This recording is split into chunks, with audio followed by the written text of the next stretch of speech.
دوركني وعد ويدوركني وعد بالغو دوكسدا وعد بالغو ديرسدا وعد بالكو دداليسه أقويان كاغا دورو ددوينو عد كاغا سي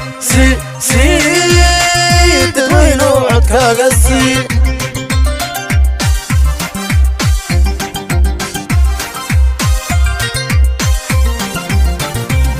وعد ويدوركني وعد ويدوركني ummadda islaamka waxaan ku salaamayaa salaanta islaamka assalaamu calaykum waraxmatullaahi wabarakaatu salaanka bacdi waxaanu soo dhaweynaynaa waftida ballaaran ee maxamed salabaan aadan uu hogaaminayo musharaxa ayaanu aad iyo aad u soo dhaweynaynaa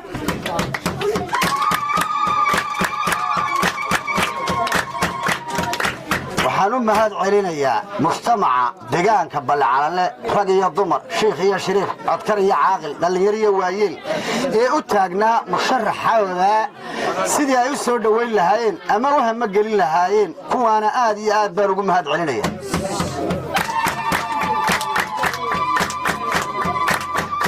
waxaan intaa raacinayaa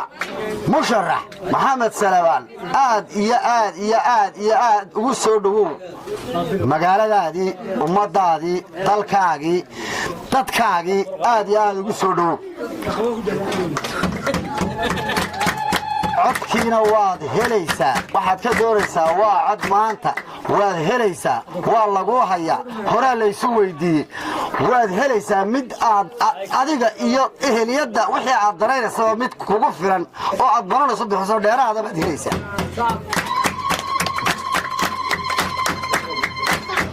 waxaan intaa u dhaafayaa dadka deegaanka Balcalale waa aragnaa waa idin aragnaa wuu idin arkaa waa soo dhaweysay sheekh iyo shariif baladin ma qarsoonin musharaxyagiinu kala taageersanahay kuwa aynu kala taageersanahay casaanya ka mid maaha ee aynu kala qoqobanahay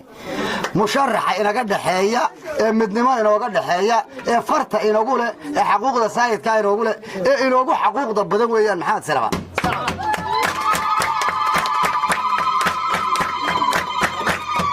kiurkiisa ceelin u qariyo ee iminkana dadka kamid ah hadhowna meel kale la qabto codka buuhoodle ilaahay baa koog annagu ku ilaalin mayno isagoo ku ilaalin maayo laakiin ha ka muuqato waa kii weydin aaminay waa inankiini meel buu idin kula dhashay waa saacadu dhashay ogtiin oo saacadu guursadaa ogtiin oo saacadu wax baranaya ogeydin oo saacadu nala jooga ogeydin oo ahmiyad buu keenay oo rag iyo dumar qof walba uu ku anfacaya waadogta oo dadka uu ka xiga waad garanaysaa oo isaga ballan qaaday inuu wax kasto itaalkiisa uu idin qaban karo idin qabto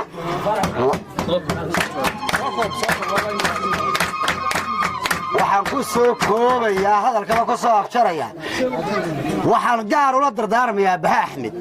Baha Axmed reerka leeyahay isaga gaar baa loo daraanay xaquuq saayida buu inakeena gu leeyahay xil saayida buu inaga haya Baha Axmed haan kasta aan ahaan wayna la xidhi waa nigu gubasheena ku hurta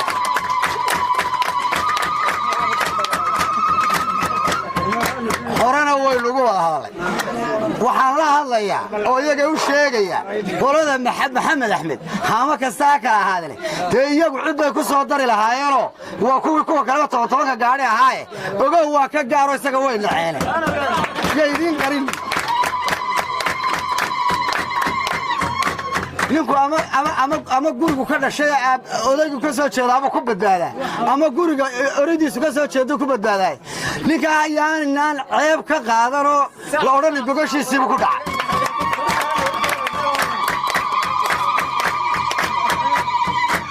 isagana waxaan kula dardaarmayaa hadhow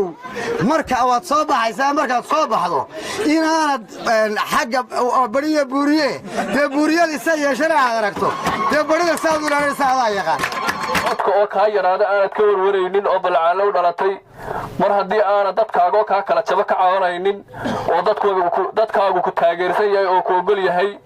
mar haddii aad waxa weeyaan maanta soo gaadhay ballanteenu waa 31 May iyo murashax xildhibaan golaha deegaanka degmada Buuhoodle oo astaantiisu tahay 101 ama 101 محمد سلامانة عسايو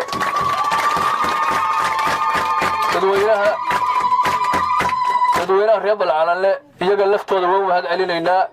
inta badan bacadka taagnaa waxa way haween kale garafka haween kale dhalinyarada leh odayaasha leh bacadka taagnaa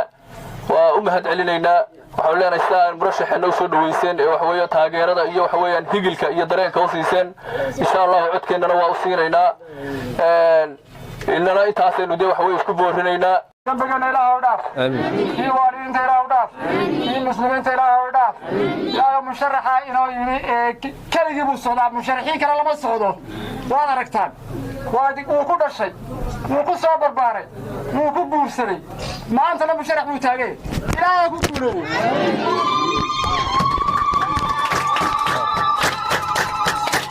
أنت راعى شو دوين كن ما همد soo dhaweyn khaliya xisbiyada inta badan inta la soo dhaweeyo oo caleema la qaato ayaa dabadeedna hadhowto dee la kala dusdusi jiray marwooyinka mudanayaasha odayaasha culimaaudiinka uqaasha dhammaan way idin salaamaya salaanta islaamka idinku salaamaya assalaamu calaykum waraxmatullaahi wabarakaatuh waxaanu halkan ku soo dhaweynaynaa oo aanu gamco furan ku soo dhaweynaynaa magaaladiisii aanu ku soo dhaweynaynaa maxamed Salebaan Aadan oo ah muwaadin reer balcalanle ah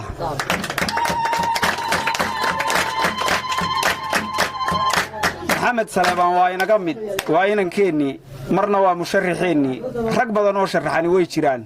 isagu waa dhex shan taraalka balcalanle uu yaala waa nin ceelka u dhashay nin musharax oo ceelka u dhashay isaga jooga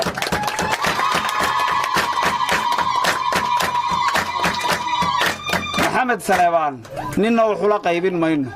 isaguna cidna wax inoolama qaybiyeen hadday tahay golaha deegaanka ee dadku musharaxiintu uu sii kala tegaya qaar baarlamaanka ay u sharaxayeen qaar golaha deegaanka ay u sharaxayeen qaar golaha deegaanka ay burcay ka sharaxayeen inagu waxaynu nahay buuhoodle wixii codahe balcalanle yaala ee buuhoodla ee degmada Qorulugud maxamed Salebaan Aadan baa iska leh ninna wada qaybin mayno waxba maxamed Salebaanna waxaynu leenahay maxamed Salebaan oo sidaa ku biyacab ku soo dhawow qalbiga ku qaboojiso arinku halkaas uu inoo joogaa deegaanka buuhoodle maxamed uu hogaaminaya maxamed Salebaan Aadan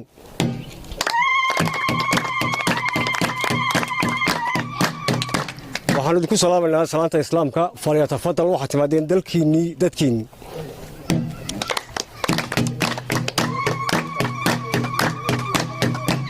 haddii aan sii balbalaasho maxamed Salebaan 80kii ayuu ku dhashay magaalada Qorulugud gudaheeda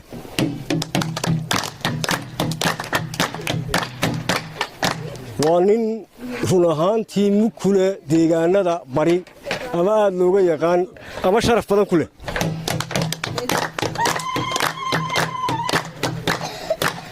waa mahad maantana haddii uu xildhibaannimo isagoo xildhibaana yimi oo yacniga xildhibaan u tartamaya xildhibaannimo insha allahu bidmillaahi kariinna waa helayaa waa nin nasiib badan waa helayaa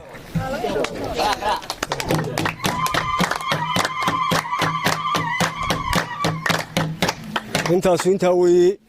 xafladaha iyo soo dhoweynta iyo waxaasi waa iska dhowdahay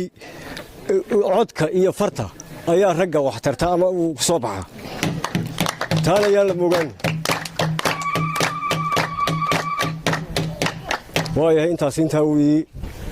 xafladdan aad u ballaaran ee ushu ay u bogayso waa birgeydhka casaayo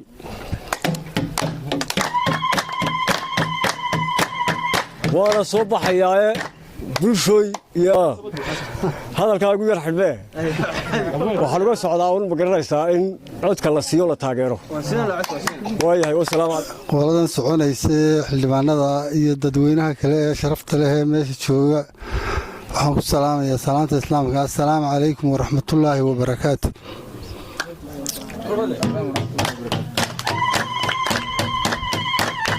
waxaa intaa inoo raaca waynu ognahayoo ninka xildhibaanka noqda far baa wax tarta cod qof ku riday sanduuqaada wax tarta ha loo codeeyo dee ninkaa maxamed cod buu doonayaa ha loo codeeyo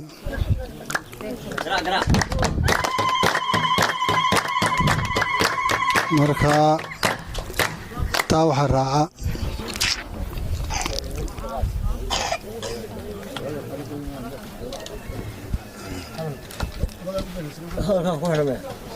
maye waan wadaa waxaa weeye waanu idin soo dhawaynaynaa waanu idin soo dhawaynaynaa waanu idin salaamaynaa waanu idin soo dhawaynaynaa cod iyo maxaa heeday xoog iyo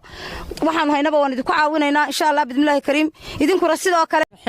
salaanta islaamkaanu idinku salaamaynaa waa idin soo dhawaynaynaa musharaxa aad iyo aad baanu u soo dhawaynaynaa codka waa siinaynaa waa hagaajinaynaa dee isaguna waanu arko waanu waliba sidaa caynab ina caynab u hadlayso dee waa sidaa oo kale idina aad baanu idin salaamaynaa salaanta islaamkaan walaalayaal idinku salaamaynaa dee soo dhawaada madalani soo dhawaada gacmo furan baanu idin haynaa soo dhawaada dhammaan haweenka sharafta badan leh odayaasha cuqaasha dhallinyarada waayeelka guddoomiyaha dhammaantiin waa mahadsantihiin sida sharafta iyo wanaaggu ku salaysan yahay ee aad noo soo dhowayseen musharaxa aanu wadnayna aad noogu taageerteen mid baan idinka ilaawayo musharaxa lambarkiisu codbixintu waxa weeye waa halkaa ku yaalla waa 101 insha allah bidmillaahi tacaala kaararkiina waan idiin qaybin doonaa haddii ilaahay ka dhigo insha allah bidmillaahi tacaala waxaan ku soo dhowaynayaa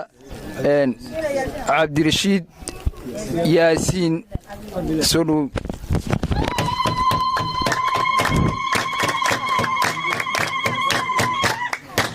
dadweynahan sharafta badan ee bartan xafladan isugu yimid aad iyo aadka u qiimaha badanne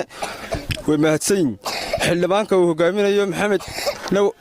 waftida uu hogaaminayo waa soo dhaweynaynaa gacmo furan baan ku soo dhaweynaynaa waddanku waxaan leenahay waa waddankaagii gurigu waa gurigaagii ku soo dhawow cod iyo codkarba waan u codaynaynaa assalaamu calaykum waraxmatullahi wabarakaatu bismillaahi raxmaani raxiim dadweynaha sharafta leh ee halkan ka soo qayb galay ee xildhibaanka ugu diyaargaroobay mahad baanu u celinaynaa waxaannu kaloo soo dhowaynaynaa musharaxa halkan maanta yimi coodanle waa soo dhowaynaynaa alxamdulilaahi rabbilcaalamiin wixii uu qayb u yeeshana uu ka qaada nasiibkiisa waxaannu leennahay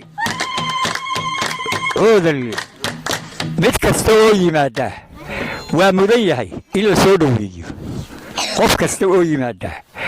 reer coodanle haddaatiin waa mudan yahay in la soo dhoweeyo oo laga qayb galo xafladda qof kastaana qof kastaa ugu fido waxaannu leennahay wuxuu qorilugud magaalada ladhao 80kii wakhtigaa ayuu ku dhashay maxamed aadan saleebaan ilaa intaa ballecalanle iyo qorilugud iyo coodanle muu dhaafin yacnii ujeeddadaydu waxa weeye dee waa og yahay nin weliba meesha uu ka tirsan yahay waa looda hore oo socaa hebel cinid taa iyada waxba la fari maayo haddii uu soo baxo bismillaahi kariim insha allahu bismillaahi kariim inuu soo baxo waa rajaynaynaa waxaanu leenahay cod iyo calaf iyo gacan intaba ku soo dhoweeya bismillaahi kariim waana soo baxayaa intaasaan kaga baxayaa xaajigu waa mahadsan yahay waxaan ku soo dhoweynayaa kolley imminka wakhtigu waa iska gabaabsi waa iska gebagabo waana iska habeen waxaan ku soo dhoweynayaa xildhibaanka maxamed saleebaan aadan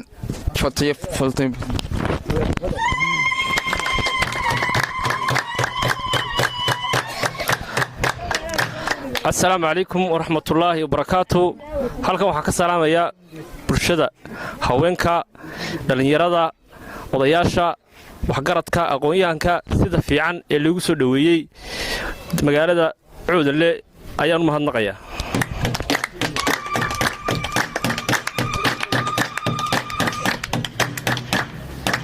mahadnaq kabacdii marka horaysa anigu ma ihi nin dabadda ka yimi nin gobol ka yimina mayaan waxaa nin deegaanadan u dhashay oo ku nool oo reerihiisiiyo waddankiisu yaallaan markaa waxay u kallifay inaan musharax u noqdo gobolka buuhoodle gaar ahaan degmooyinka ay xukunto buuhoodle inaan matelo waxa weeyaan qof kastoo la doorto bulshadanu doorato codka marka la siiya ayaa ugu dambaysa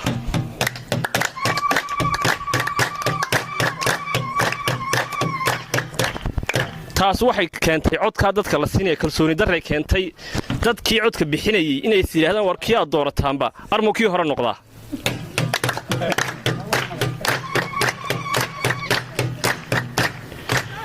insha allahu tacaala taa awgeed ayaa anugu waxaan isidhi waxaa wanaagsan inaad wax ka beddeshid arrimaha iyo howlaha meesha taagan waxa weeyaan deegaanadeena gobolada bariga